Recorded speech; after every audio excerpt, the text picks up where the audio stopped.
Isang pekeng kagawad ang nahulikam sa Maynila na nambibiktima ng isang estudyante. Matagal na raw modus ito ng lalaki para makuha ang cellphone ng kanyang mga biktimang pawang mga high school student. Narito ang report ni Katrina Son. Sa kuhang ito ng CCTV, makikita ang lalaking nakaputi na tila nagmamadaling maglakad. Bigla itong tumakbo na pilit sinusundan ng isang estudyante. Nang makalapit na sa may dapitan corner Alfredo Street, biglang kinalabit ng lalaki ang estudyante. Makikita na rito ang pag-uusap ng dalawang lalaki. Ang lalaking ito suspek umano sa sunod-sunod na mga pambibiktima sa mga high school students sa Maynila. Modus operandi raw ng suspek ang manmanan muna ang kanyang mga bibiktimahin.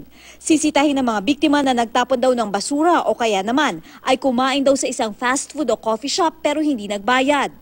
Hanggang sa magpanggap na raw itong opisyal ng barangay. Biglang may kumalabit sa akin. Sabi, nakita daw na nagtapon ako na, ayun, sabi niya. Nakita ka ni chairman, nakita sa CCTV, galit na galit. Alam mo bang bawal magtapon dito?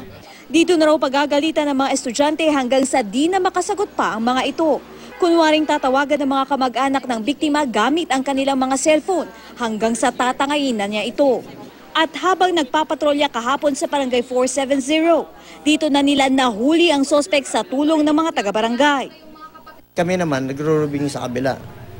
Nagkaroon ng commotion, may kuha silang tao na sabi namin, che, yan yung subject natin yung nagbubudol-budol. May biktima siya, hindi, nagpanggap siya ng kagawad.